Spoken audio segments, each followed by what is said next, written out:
The mid-1980s, West Pittston, Pennsylvania.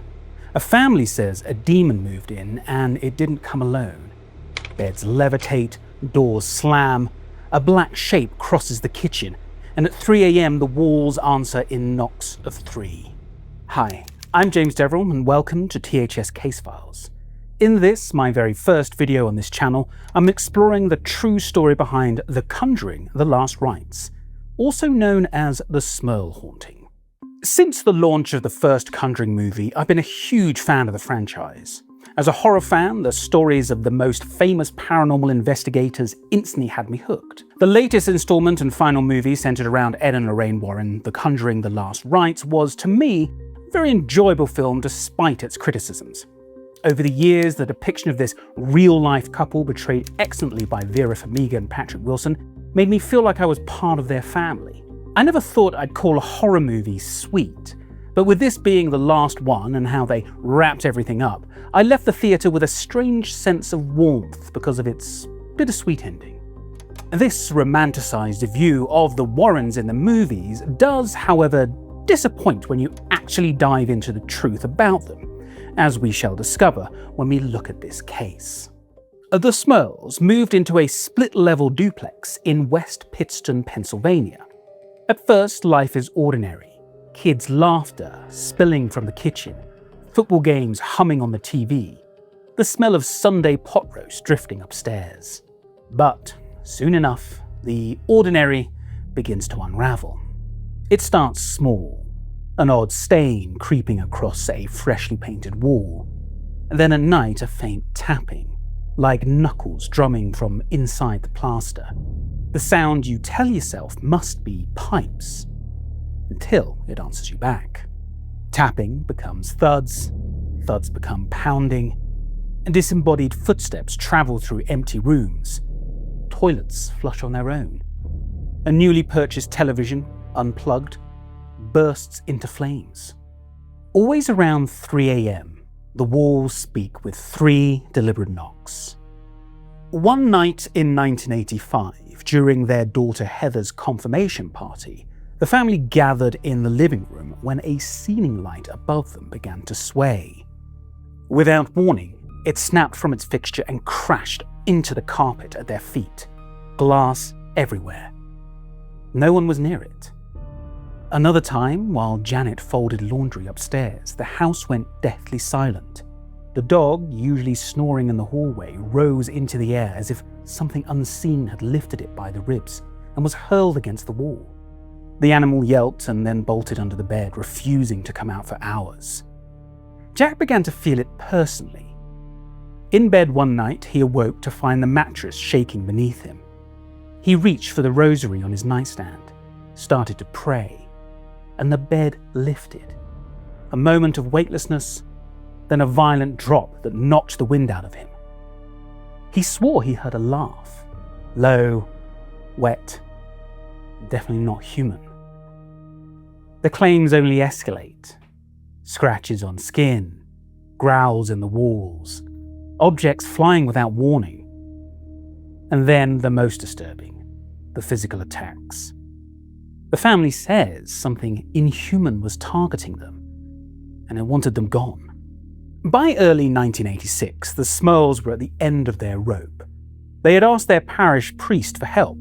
He came, blessed the house, and reportedly told them, "There's no one here who can help you." So the family made a call. They reached out to Ed and Lorraine Warren, the famous paranormal investigators, hoping someone would listen when everyone else had failed. Ed and Lorraine answered. They toured the house in January 1986. Lorraine, in her clairvoyant way, sensed 4 presences. Ed confronted a dark mass, felt the temperature drop. Objects flew. The mattress bucked. The Warrens came believing they could help where priests had failed. They called the entity dangerous, powerful, something that needed more than a blessing. Over months, they conducted prayers, exorcisms, and provocations. For a time, the house grew calm, but the peace would not last. Lorraine senses multiple human spirits and one inhuman intelligence pulling the strings. The Warrens call in a priest, exorcism rites are performed, the house quiets, but then it roars back. After repeated unsuccessful blessings, the family decided to go public. Cameras crowd the lawn, the church finally investigates, another exorcism is performed, then another. By fall of that year, the prayers seem to work. The family claims the worst is over. Life begins to return to normal. But what if this entire haunting wasn't what it seemed? Enter the skeptics. A scientific committee offered a controlled investigation, putting the family up in a hotel, bringing instruments into the house, psychiatric consultations, the works. The Smurl family declines. This is where it gets interesting. A priest spends nights there and reports nothing unusual. A neighbour living in the other half of the duplex, no disturbances. New tenants later, after the family's left, no activity reported. And the evidence that was promised, tapes, footage, was never produced for independent review. Natural world explanations begin to stack up. The Smurls' home sat in Pennsylvania's coal country, a patchwork of abandoned mine shafts and shifting earth.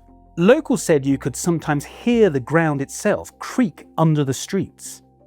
Geologists point out that mine subsidence can make houses groan, pipes rattle, and floors tremble.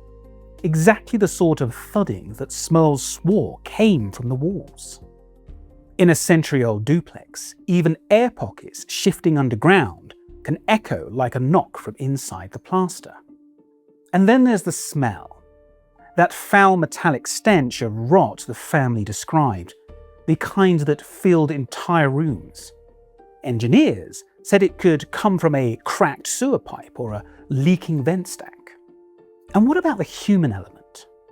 The brain under stress can be the most convincing special effects department on Earth.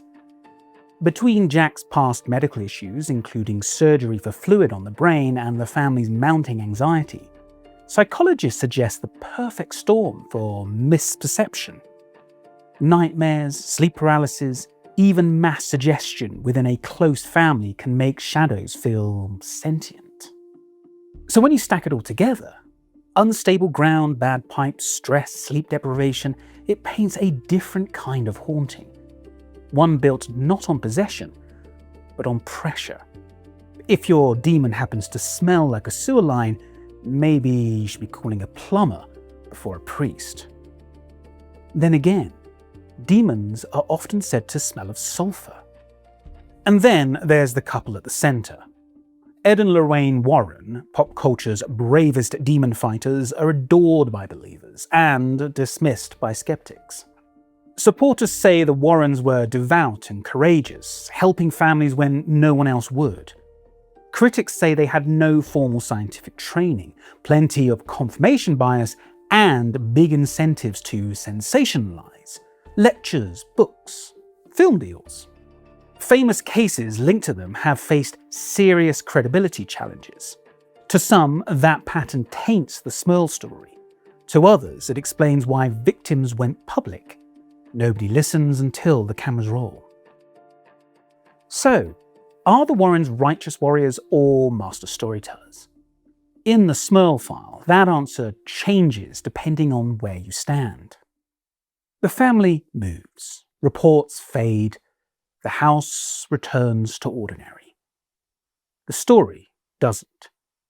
A book, a TV film, and now a new wave of attention with The Conjuring, the Last Rites. Maybe this was a rare violent haunting. Maybe it wasn't a haunting at all. What we can prove is limited. What we can feel, fear at 3 a.m, the need to protect family. That's real on both sides. Based on the facts on record, what do you believe happened in that house?